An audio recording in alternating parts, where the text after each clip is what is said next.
It's the Dep Lewis Show. The Dep Lewis Show. It's the Dep Lewis Show. It's the Dep Lewis Show. The Dep Lewis Show. It's the Dep Lewis Show.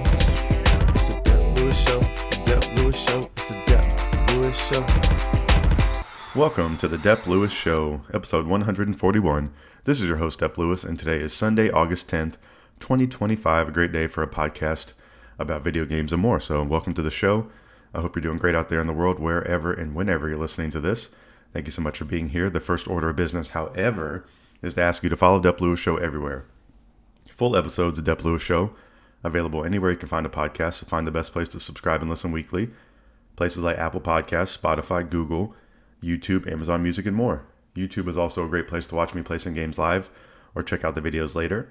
If you would like to support the show even further than just listening, Patreon.com/Dep Lewis Show is available if you'd like to subscribe monthly. Also, Venmo at Dep Lewis Show is available any day, anytime, for any amount if you would like to support the show. Today's show will have three sections as always. The first section, I'll tell you about what video games I've been playing since I've last talked to you on this microphone. The mid section, which is not mid in quality, it's the middle of the show. And I would say the most important is where I tell you what is going on around the video game world that you need to know. And the third and final section is a break from the video games and miscellaneous talk section, a section reserved for anything you could think of, but it usually focuses on the worldwide world of sports, and I tell you what's going on with all my favorite teams, and that will be the case today as well. So thank you so much for being here for another episode, and let's get into it today. So what have I been playing on the video game front? I've been playing Switch 2, and I've been enjoying some Switch 2. I've been making some progress in Donkey Kong Bananza. I am on layer 900 is where I made it to, so there is a point early on where there's a split in the directions you can go, kind of like a Gears of War kind of thing. I guess more substantial than the Gears of War split because that's only for a level. But you can go down the split, you have to proceed forward, then you have to backtrack a little bit, and then you can also proceed forward a bit. So I'm not trying to spoil too much out there since this game is, I guess, just about a month old at this point, and people are still playing this and figuring it out, but I have learned how many layers there are, and I'm excited about it. So the other thing about this game, you get some special abilities in the game. Not going to talk too much about it, but it does change some of the platforming stuff up. I think I have 3 or 4 of these now, so that really does make a big difference in the game and allows for some pretty cool backtracking stuff. And I've mainly been pushing the main story and then going back when I want to. That's kind of been the loop I've been doing mainly. I was trying to complete some more stuff early on, but I've been making story progress and then backtracking just for fun or randomly or like listening to a podcast, blah, blah, blah, blah, and having a lot of fun with this game. So I think this game, I think I am enjoying it more and more as I play it. I really do think it's impressive. I think it's not exactly a platformer like I would traditionally like, but I'm having fun with it and with what it's doing. And I've been enjoying it. So Donkey Kong Bonanza has been fun. I think the map in this game is really great. That's one thing I want to point out. Like the sonar ability is cool. The ability to see all the fossils and bananas and gems on the map is pretty interesting and neat. And you can buy the maps and you can see those things. And I think it's pretty impressive and fun. And it's really good for the completionary thing. So I could see myself after completing the main story still wanting to play this game and go back to the levels and search for things. And I think that is actually really cool because I'm not normally into collectathons these days, but I think this is a good mixture of the collectathon and then having the smashing things and the abilities you have, and then just the overall vibe of the game is really cool. The art style is cool, the characters are cool, the music's good, all those kind of things are top tier, and then the action is really fun too. So I've been having fun with Donkey Kong Bonanza. I still don't think it's taken over the slot for Game of the Year. When this game was coming out and getting announced, I'm like, man, this is definitely going to be a front runner. But I don't know if I can say that quite yet. I think another game is still holding that mantle for me. But I'm having a lot of fun with this game. This game will certainly be on my list of favorite games for the end of the year. I can at least say that at this point. And I'm about, I forget how many hours I'm at. I think I'm in the 15 to 20 hour range, I believe. So making some more progress there and picking this up and playing it and having fun with it. So Donkey Kong Bonanza has been a good time. I'm trying to think if there's anything else I want to say about Bonanza at this point. I don't think so. I think it's an excellent game. I think it's a great reason to own a Switch 2, and I am thankful to have that alongside the other game, which I do think is my game of the year still, and that's Mario Kart World. I think I'm in the 30 to 35 hour range mark on this game now. I've been playing some over the weekend. I've been doing a lot of online races over the weekend, trying to get my rank up, which has been fun. I was stuck around at 6300, I believe, and I did an hour and a half stream the other day. I didn't really make any progress on my rank. But since then, I think I'm up to 6,700, 6,800. So I'm making some moves on my rankings. So I think when you start, it sets your ranking at 3,000, I believe, is the baseline. And then if you are having good finishes and being a good racer out there, it's going to bump up your rank. And it seems like I did get a third place finish this morning. It's really hard to get a first place finish in the online races. I've been close a few times. Maybe I've gotten a first place finish once, but once would be the most, and I'm not even sure if I've gotten that. But I've been finishing in the top 10 is kind of where I've been happy enough about, and you make some progress. I think you go up about 10 points on like an 8 to 10 place finish. It's something like that. I don't know the exact correlation or number, but if you're finishing in the top half, you're making some progress on your rank. And if you're finishing really, really high up, then you're making even more progress. So it's been a fun little game to play. I've been having a lot of fun with the online. It's really reminded me of the fun I had with Splatoon 3 in 2022 when that game came out, and just playing the online mode in there. And as someone who doesn't play a lot of online games these days, these have really been standing out to me, and they're just extremely fun. Even with Mario Kart World, it's hard to get a first place finish. There's the RNG in that game. You're going to get hit by a blue shell. You might not want to be in the lead at the end. There's all these things to it, but the basic racing is fun. I like the abilities.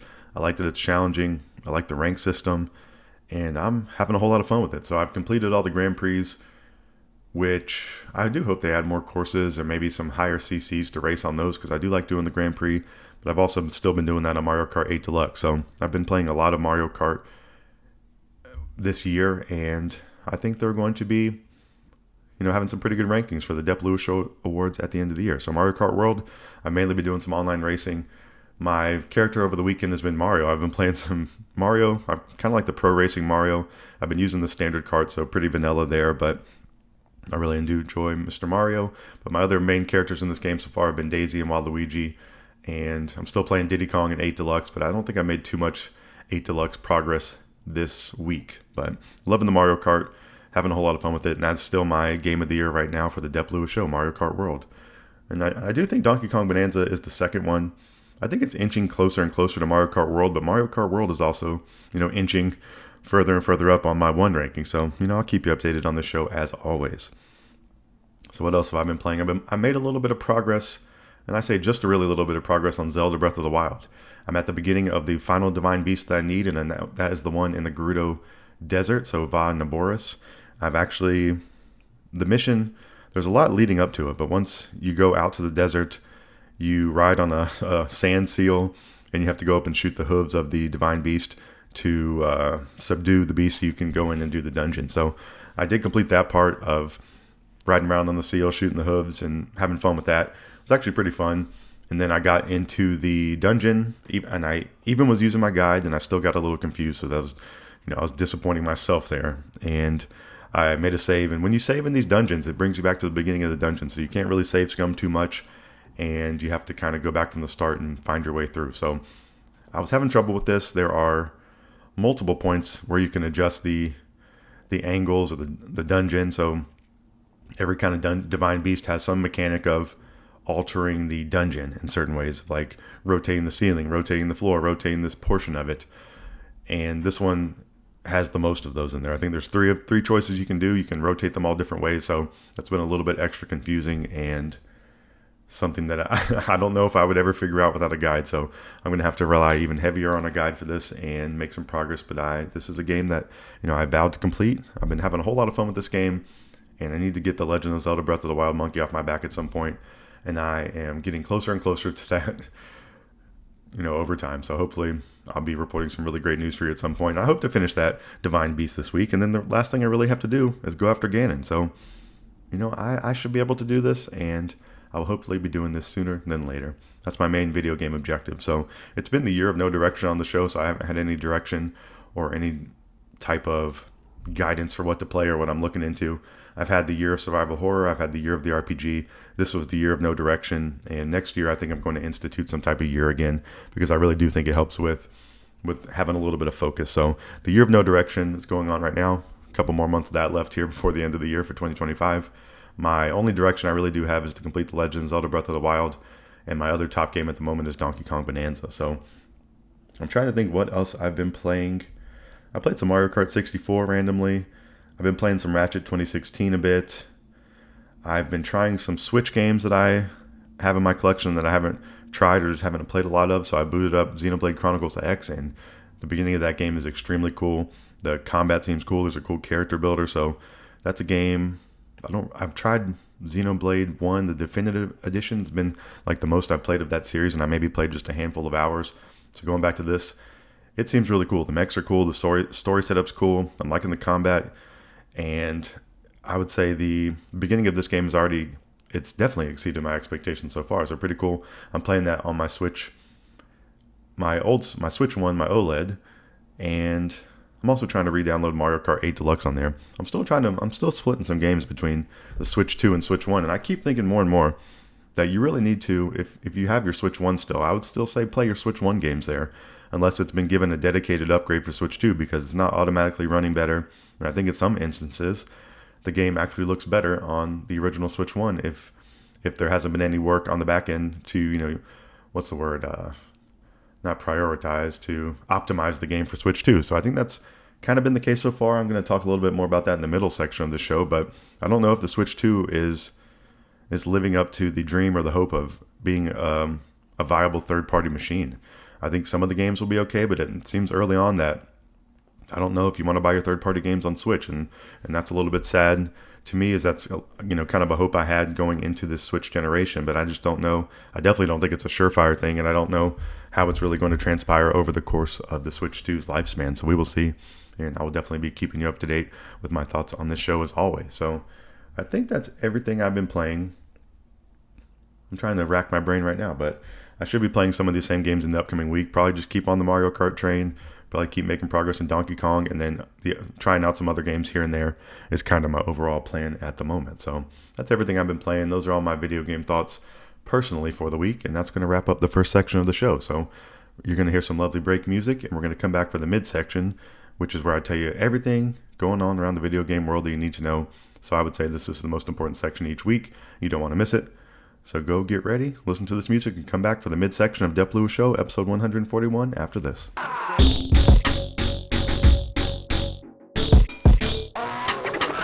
Welcome back to the midsection of Dep Lewis Show, episode 141. This is where I tell you about what is going on around the video game world that you need to know. So we had a Nintendo Indie World Showcase last week. It took place on August 7th, 2025. And they said, join us on August 7th at 9 a.m. Eastern for a new Indie World Showcase. Tune in for roughly 15 minutes of new announcements and updates on indie games coming to Nintendo Switch 2 and Nintendo Switch. So as always, I think you should go watch these. I'm not going to talk about all the games shown. I'm going to talk about what I thought was interesting, or I think would, talk about things that I think are interesting or think other people would find interesting. But please go check these out. Everybody kind of has different tastes with video games, and there might be something in here that I don't highlight that you think is cool. So go watch this. It's only about 15 minutes long. But all the games from this that I thought were particularly interesting. The first one would be Mina the Hollower. This is a game coming from the developers of Shovel Knight, and this is their first game since that release. It looks like this game is going to release on October 31st, 2025. This does have a demo available right now that was available after the Direct. And the back of the box talk on Mina the Hollower is it's a bone-chilling 8-bit action adventure refined for the modern era.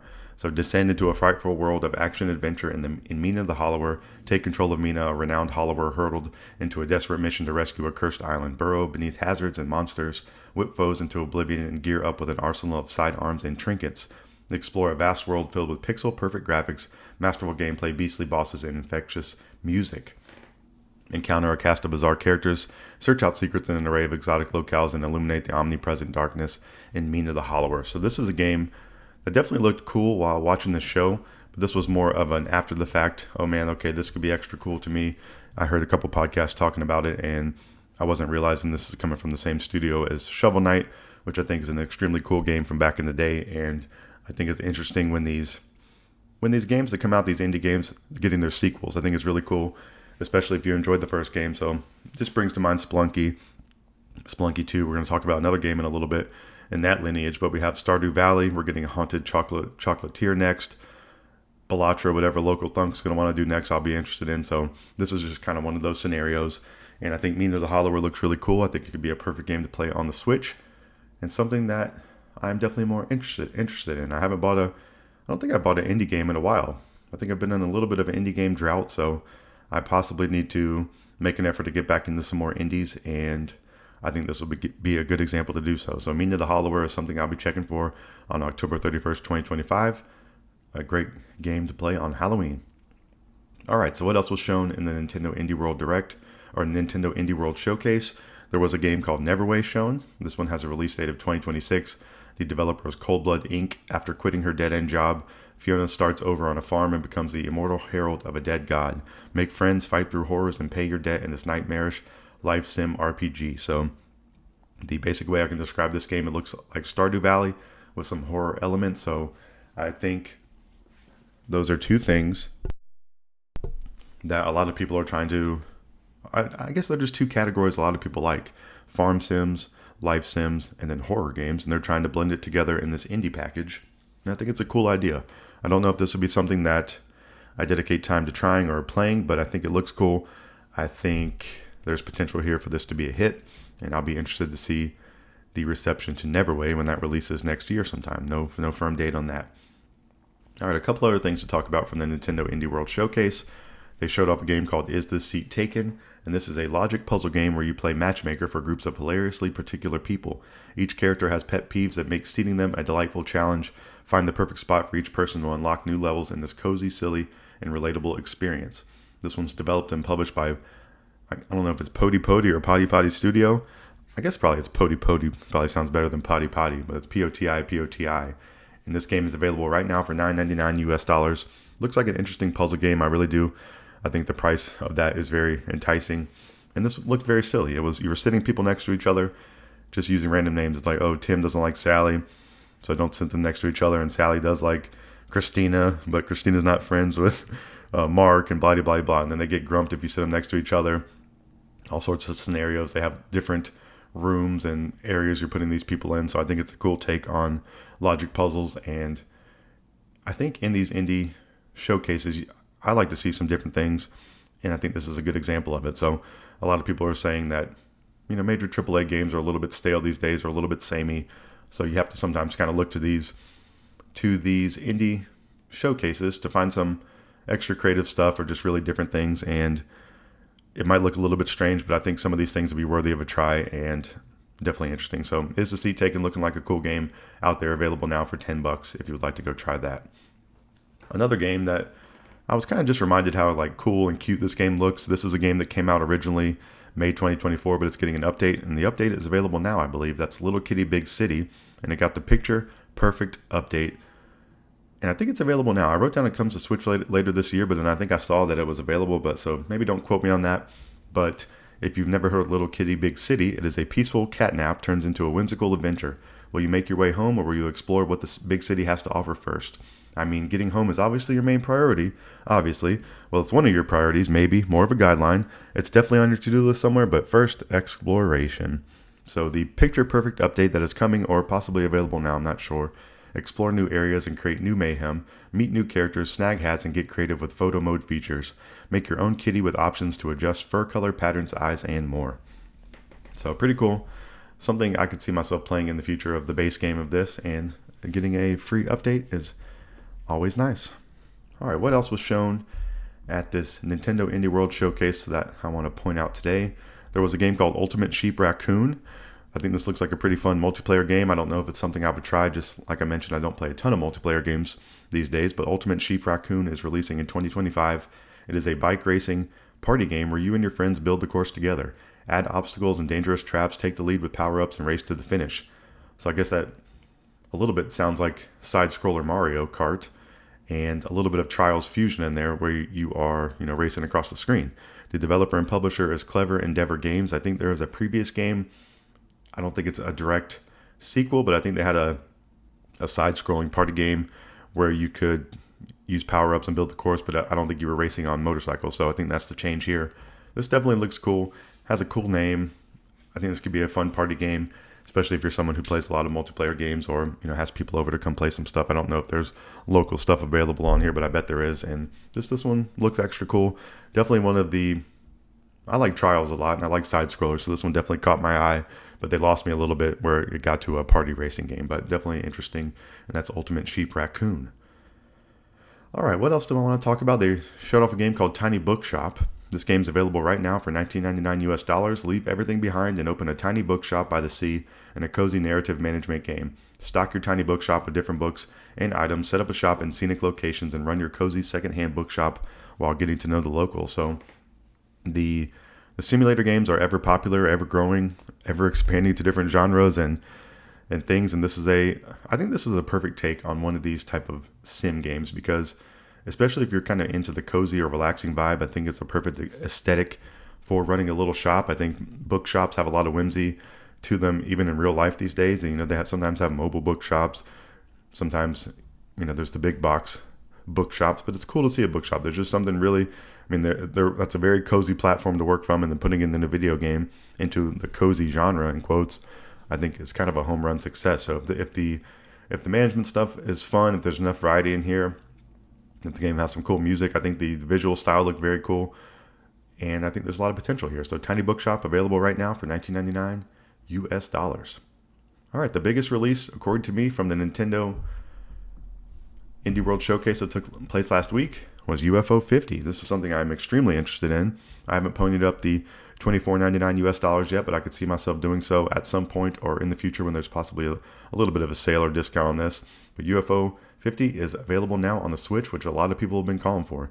This game came out on PC, I think it was last year or so, and it's developed and published by Mossmouth, which is Derek Yu, the creator of Spelunky's studio. So in UFO 50, you explore a collection of 50 single and multiplayer games that span a variety of genres, from platformers and shoot-'em-ups to puzzle games, roguelites, and RPGs. As you journey through the library, make connections, and learn more about UFO Soft, the fictional 80s company behind the games, as well as their expansive shared universe that includes sequels and recurring characters. So I think this is extremely cool. I don't 100% know if I will like it, but because, I guess if I'm thinking about it, if I want the creator of Spelunky to create another game, I would maybe want another type of Spelunky game. But I think it's extremely cool. He tried something different. I think it's extremely cool. There's all sorts of genres in this game. I think this is a tall task, a tall order to make this game. I think this was kind of going into this was a really, really bold move by the Mossmouth development team to try to make this. And I think they succeeded on it, which is the crazy part. So they're definitely going to get some money out of me at some point to try this, because just of my fandom for Mossmouth and Derek Yu. I'm just I guess maybe a little bit overwhelmed. If there's 50 games in here, which ones I'm going to try? I think there's different ways you can categorize this game. This is basically like buying a collection, or like a arcade collection, or a definitive collection of a fake studio. So it's just a really cool concept and super interesting. I think you should definitely at least go check it out, and if you would like to, go support it, because it seems like a really interesting thing and something I would love to be playing on handheld. Something that when it came out on PC, I was really apt to buy it, but I don't have a PC. I have a Mac. I don't even think it was on the Mac side of things, but this is something, when it released, I'm like, man, I really want to see this come to the Switch, and that day is here, and I'm going to be playing this at some point in the future, and I hope you will be giving it a shot as well. So please go check out some UFO 50, a really, really cool, interesting concept of a game, and available now on Nintendo Switch. All right, so that's everything I have from the Nintendo Indie World Showcase that I wanted to talk about. So, please go watch that if you would like to. But we got some pretty good indie reveals there. Nothing, I wasn't too excited about this. I was actually a little bit disappointed after watching it, but thinking some more about it, checking a little bit more info into these games like Mina the Hollower, I think that might actually be one that I want to buy right when it comes out. So there's some pretty cool stuff going on here. Some of these games have demos, so please go check those out, and maybe I will check out that Mina the Hollower demo at some point too. But what else is going on the news front that I want to tell you about? We've been talking about the Switch 1 price increase that took place, I guess, last week or the week before. And I guess it was a little bit rumory, but I think those prices have been confirmed. So I just want to bring that up again. The Switch Lite is going from $200 to $230 US. The base Switch is going from $300 to $340 US. And the Switch OLED is going from $350 to $400 US. So the story here was, hey, if you're paying $400 for a Switch OLED, you should maybe pony up the extra $50 and go ahead and get a Switch 2. You'll be able to play anything from the Switch 1 library. I think 99% of games from the Switch 1 library, and then you'll be future-proof for the Switch 2. So either way, $400 is a lot of money. But if you can somehow manage to pay $50 more on top of that giant purchase, I think you're going to get some good value there. I still don't understand the price increase for the Switch 1, besides just kind of corporate greed or wanting to make some more money, or a little bit of the tariff talk, trying to pre-build in some cushion for some tariffs or changes on how expensive it is to get some things into the United States. I don't know, but it just seems like a perplexing move. I haven't heard any good arguments for why they're increasing it, and I don't know if there is one. That's what I was kind of saying last week. I think this is just hey, we'd like to make some more money on these things. I think we can charge this, and we're going to see how it goes. And I kind of think that's what's going on here, because I'm open to hearing other arguments, but I haven't even heard the tiniest smidge of an argument of why this would be happening. So I really don't get it. And I would say, if you see these price increases, I would be weary of buying one.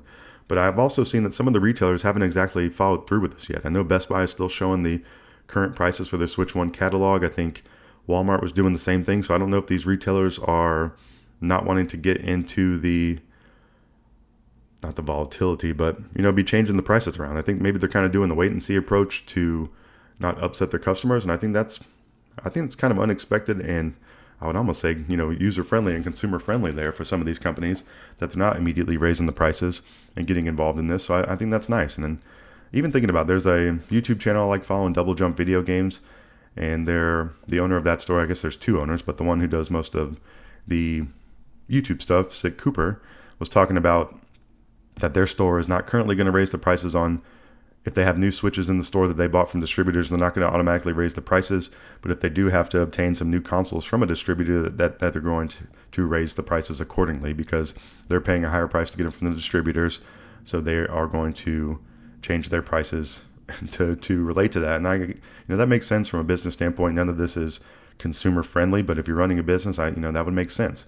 And I think I think a lot of these businesses have been doing the wait and see approach from a local store. Double Jump Video Games is a store in Vancouver, Washington, to Best Buy is kind of doing the whole wait and see approach as well. So I think that's overall pretty nice for people that are trying to that would want to be interested in buying one of these consoles. But it seems like the price change is upcoming. It seems like the Switch 2 price is upcoming, and I don't know when the day is going to be when we see the switch over to all of them, or some of these people are going to hold out.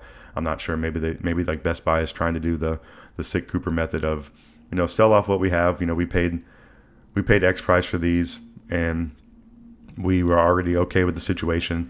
Now, if we're going to buy some new consoles as the price is raised, hey, we're gonna have to raise the price on the customers as well. So maybe that's what's going on, even now thinking about it. But interesting to talk about, and I don't think it's a good thing for gamers like myself or consumers. And I think things across the board, across the world, are just getting more and more expensive, and I don't think that's going to be changing, unfortunately. So Switch 1 price increases are kind of halfway there. I don't know. It's the weird thing. It's very, very weird. I think it was August 3rd they said this would go into effect, and it's been a whole week after that. So I don't really know, but I'll keep you up to date if I find anything more valid, or permanent with this price change, because it doesn't seem like it yet. It doesn't seem like there's a uniform approach to this yet. All right, what else do I have to talk about in this midsection? Switch 2 game key cards. Nothing official here. There are rumors out there that Nintendo is going to start offering some bigger cartridges to the third-party developers. And there was also a survey last week primarily focused around the key cards, I believe, that ended very quickly. So Nintendo was trying to get some feedback through a survey about the key cards. And the survey ended kind of abruptly from what it seemed like. I don't know if there was a certain amount of time they were going to have this survey for. But I got to say, I don't think these surveys are necessary. I think they know the sentiment. I think this gives the illusion of taking feedback and taking it into consideration. But if they want to get some feedback, especially one of these big public companies, they can go pretty much anywhere on the internet, any forum, they can go to any social media site, any YouTube video, comments, any Amazon reviews, blah, blah, blah, blah. You can get feedback on this. I don't think you need a survey. I think it's a little bit of fluff, a little bit of, fake fan service to put these things out. They know what it is, and we know what it is for the most part too. There's this weird little song and dance, and them sending out that survey, I was kind of laughing at that in my mind, and I think they got terrible responses in mass, and they ended their survey, and they're like, okay, well, we get it. So I don't know if anything is going to change from this. My first stance on the key card thing was, okay, I'm whatever. It's still something you can trade in physically. But I heard an argument last week that the game key cards, what was the argument? They're worse than physical, but slightly better than digital. So it's kind of satisfying nobody. And I think that might be kind of true. I think they are mishandling this really bad. I don't know how it's going to affect the Switch 2 going down the road or just games in general, but it seems like we're in messy territory here at least. So I don't know. I've been someone who kind of was on the digital train more and then kind of got back into the physical train within the last year. And I would say I probably lean more physical, but some digital depending on sales or just, convenience. But I like having the options, and it seems like those options are going away. So I think that is the gripe for me overall here, that the options are going away or being taken away from us. And I think a lot of the concerns here are valid, but I think complaining about it or being upset about it is a little bit silly. And I think you should just, if you don't want to buy these things, then please don't buy them. I think if you do, you might be upset, especially going into it if you're already negative on it. So you're spending your hard-earned money. I would just be cautious out there, as I think that's probably good advice across the board. But the Nintendo Switch game keycard thing is going to continue to be a discussion. I'm a little bit sick of the discussion because it kind of is what it is. If Nintendo's going to switch up their practices, I think that would maybe be a good move, but I think it's also unrealistic. I think they're not going to move on that much of a whim and just quickly change course because of backlash. I think they had to probably expect this backlash in some form or fashion, and some of these things they're doing are just kind of, to appease people or kind of pat them on the head and say, hey, it's going to be all right. We're going to still say these things, but we're going to try to deliver it to you a little bit nicer out there. So I think that's kind of what's going on here. I don't think they're doing us any favors, and they are ultimately, trying to protect their own business and their own profits and profit margins and all that kind of blah stuff. So that's stuff that doesn't matter to video gamers who enjoy video games. So some silly nonsense going on there with the key card discussion, the changes, and, I think I would respect it more if they stuck to their guns. If they're not going to be, stick to your guns, I guess. You can't take the heat, get out of the kitchen, that kind of thing. They had to expect backlash from this. They can't think that game key cards were going to be the solution that everyone's going to be happy about. They kind of did. They kind of sold it originally as, hey, this is a cool change to digital games, but they've taken some options away. If they were adding this in the mix as another option, as a way to have a digital game and still be able to trade it in, that was a cool thing, or be able to trade your digital games to friends. But I think all that stuff, I haven't heard anybody being a fan of, trying someone else's game for 14 days. All the stuff seems a little bit silly. I don't know who's the edge case for that, really. And I think it was a lot of fluff trying to just get this new business practice into effect here. So that's a little bit of my take on the Switch 2 game keycard discussion at the moment, and I'll just keep you updated as always on the show for any more any more changes or updates to that whole situation. All right, so talk about some couple games here to close out the midsection.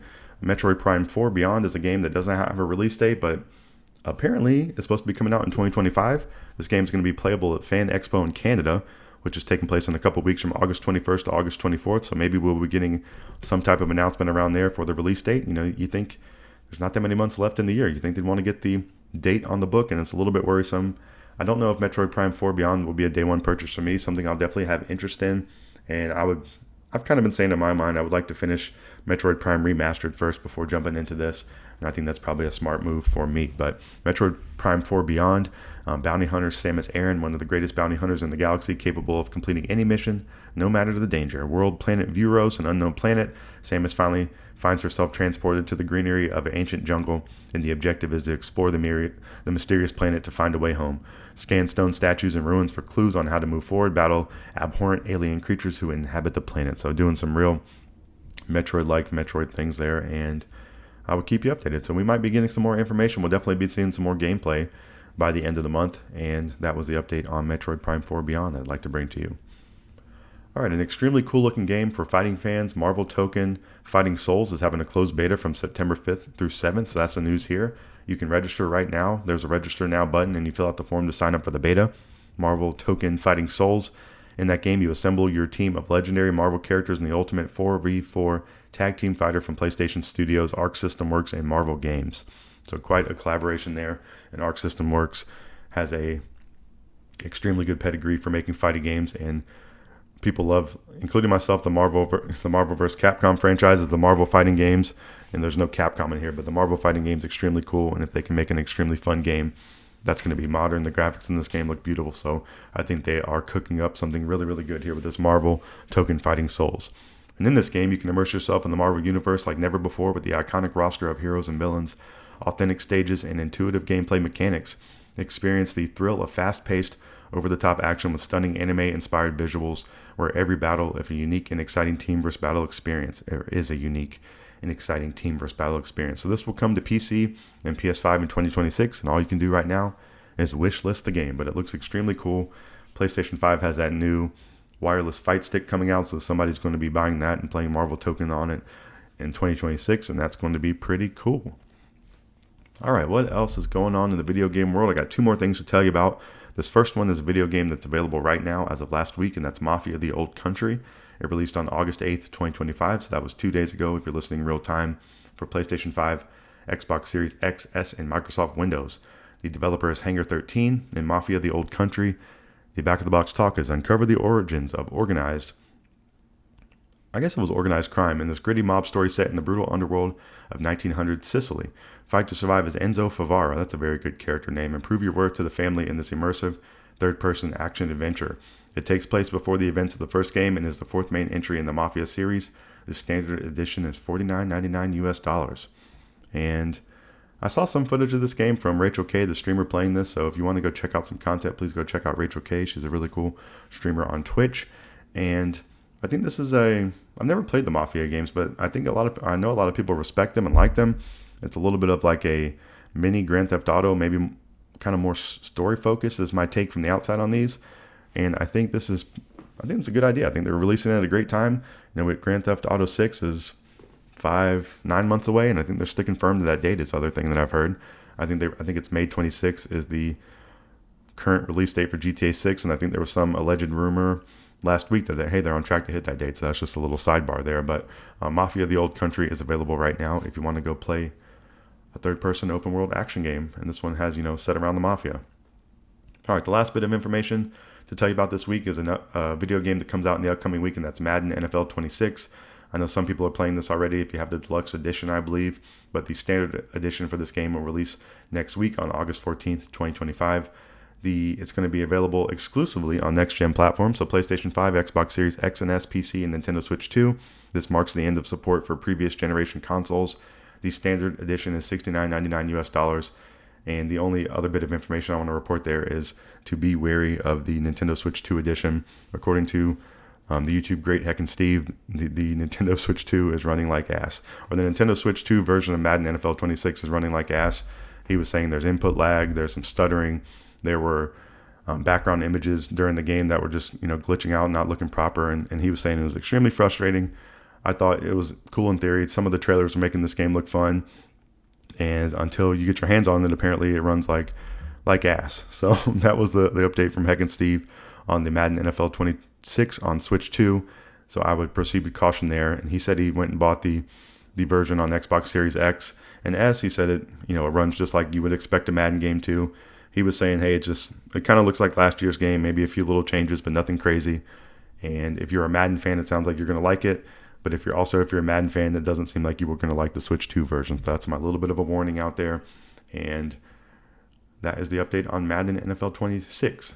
I always kind of get caught up a little bit in the Madden hype, but I think one of the better practices, unless you just love Madden, is to wait a bit for the price decrease, or you possibly even buy a prior year game. I saw you can get a physical copy of last year's Madden for $15 right now, a lot of places, and I think it's even been $15 is what I've seen. So, I mean, that's pretty inexpensive if you're looking to get into a football game that's sort of current gen. So just some more information out there. But Madden NFL 26 officially releases in the upcoming week. So that is everything I have for you for the midsection of the show this week. That's all the video game news I thought to bring to you. So we talked about the Nintendo Indie World Showcase, including games like Mina, The Hollower, Neverway, Is the Seat Taken, Little Kitty Big City, Ultimate Sheep Raccoon, Tiny Bookshop, and UFO 50. We also talked about the Switch 1 price increase, the Switch 2 game keycard situation, Metroid Prime 4 Beyond, Marvel Tokon Fighting Souls, Mafia: The Old Country, and Madden NFL 26. So that is everything. That's all my video game thoughts for the week. And we still have one final section of the show that you don't want to miss, because it's usually a journey through my favorite sports teams, and my sports teams tend to be doing pretty poorly. So you can listen to me being upset. You can make fun of me, especially if you're into sports at all. You can be like, man, this guy really likes some lousy teams, but he likes them a lot, and I'm not going to stop doing it. So one final section of the show after this. We're going, that's going to wrap up this midsection. You're going to hear some music and come back for the final section of the show, the Miscellaneous Talk section, after this.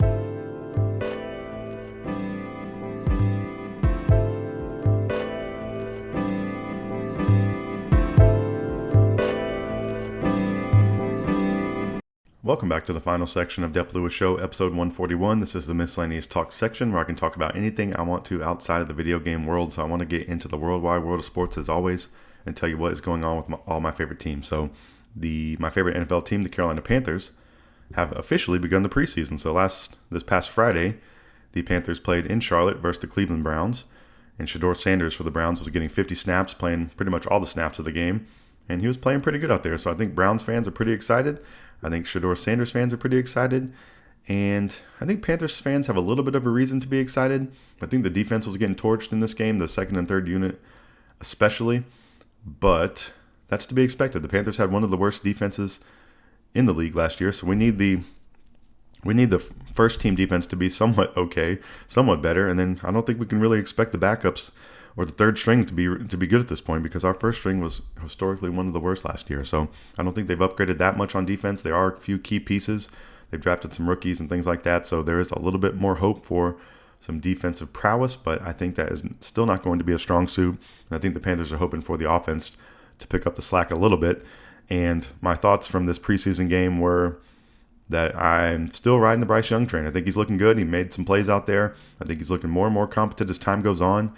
I think his elusiveness around, in the pocket or outside the pocket, his ability to extend some things, and then he can throw the ball accurately. So I also think Teteroa McMillan is looking extremely good. I think he is going up the leaderboard for one of my favorite offensive players on the Panthers right now. I think the connection between him and Bryce is going to be pretty good. It seems like he can go up and get any ball that he wants to, that he thinks any ball up in the air is going to be his. He's a big, tall receiver. I think he's going to be extremely fun to watch, and I hope they're going to feed him the rock. Another person, Xavier Legette, someone who had a disappointing rookie season, got ejected in this game for throwing punches. So very ridiculous. I guess it's nice to see a little bit of fight out there, but you also, in this specific situation with me, I would like to see some production from Xavier Legette, their first-round pick from a year ago, and especially with Teteroa McMillan coming in as their new first-round pick, that I think the pressure should be up on XL a little bit, but I think they can complement each other nicely. You have to be on the field. This is a preseason game, but they say, you got to practice. Practice makes perfect, all that kind of stuff, that it's going to translate to the game. So you want to be on your P's and Q's always, I would say, if you're out here. And the Panthers certainly aren't going to be good enough to be just having boneheaded mistakes and losing people and bad penalties. The Panthers have an uphill battle here after last season. They need to come out here and prove some things. They can't just be handed the keys to greatness, and that would be foolish to do so. So the Panthers lost this preseason game was the result. They lost 10-30. I think there were some okay things shown there. You can't fully judge a team on the preseason, but I think there was some flashes of some okay things there, and then some also flashes of concerns, which I think are valid and should be expected with the Panthers, unless you're just having some delusion out there. But the next preseason game for the Panthers is August 16th at the Texans, and then the one after that is August 21st back in Charlotte versus the Steelers, and I believe that closes out the preseason. And then the regular season for the Panthers begins on Sunday, September 7th, 2025 at Jacksonville at 1 p.m. So super excited for that. Super excited for fantasy football ramping up pretty soon. Have to get together for the draft within the next couple weeks, and that's one of my favorite things to do. So that's all the NFL thoughts I have for you. The preseason is moving on. More and more games being shown on TV, so that is very exciting and one of the greatest times of the year for sports in general. All right, an NBA update. NBA's in the offseason, so nothing going on with them really. I'm a halfway fan of the Charlotte Hornets since I am a North Carolina resident, and nothing to report there. And then I'm a full-time Atlanta Hawks fan. Nothing to report there. The season, I guess, starts in about 2 months. I think they released the Christmas Day lineup for the games. I think no Celtics for the first time in a couple of decades or something like that. But there are a lot of new teams emerging in the league, and I hope the Hawks can get up there in the mix this year would be my ultimate hope. And then my favorite team in the universe, the Atlanta Braves in Major League Baseball, have been going through their horrible season again. And what has happened since last week since I talked to you? I said last Sunday was going to be an off day, but they ended up doing the previous night's rain delay game on Sunday, so there actually was a game, and the Braves won 4-2. So that was good to see to end the week last week. And then to start the week this week, the Braves have been in Atlanta playing the Brewers.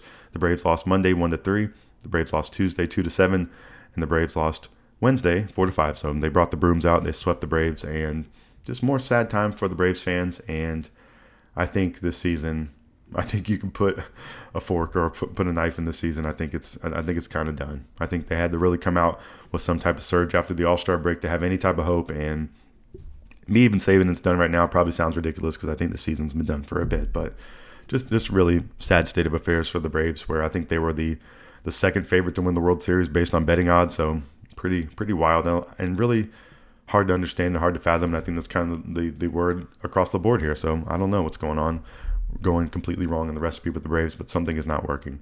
And then the Braves have been playing the Marlins this weekend. They actually had 4 games in 3 days because there was a doubleheader yesterday. So the Braves on Thursday versus the Marlins, the Braves won 8-6. Friday, it was Thursday, Friday, Saturday, Sunday with an extra game in there. So that was five games against the Marlins, which is pretty wild. So Thursday, the Braves won 8-6. And that was the game, I believe, where Profar had the insane catch. No, that was yesterday that took place. Profar had an insane catch yesterday, but the Braves won 8-6 Thursday versus the Marlins. The Braves lost Friday night 1-5 versus the Marlins. And the doubleheader against the Braves yesterday, the Marlins against the Marlins in Atlanta. The Braves won 7-1 in the first game and 8-6. So a great day for the Braves to get 2 wins in one day. That's certainly needed.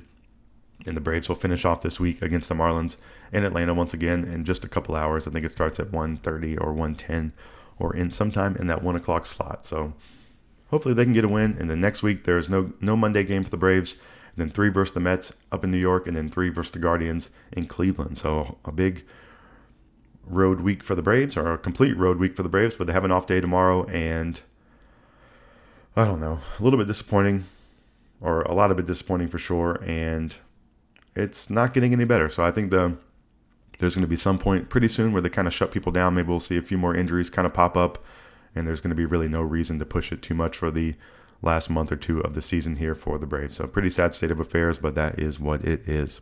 I don't have any general MLB news to report, and I think that is everything for my sports thoughts this week. I think the NFL starts on September 4th. I think NBA starts in October, and the Braves are seeming pretty done for this year. So looking forward to 2026 for the Braves, and just trying to just enjoy the rest of the season in baseball, I guess, is what I need to do in general.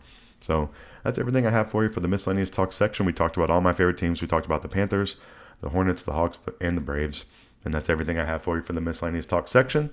That's everything I have for you for the entire show this week. So I'd like to reiterate some promotional talk from the beginning because it helps me out. Please follow Dep Lewis Show everywhere. Full episodes of Dep Lewis Show available anywhere you can find a podcast. Find the best place to subscribe and listen weekly.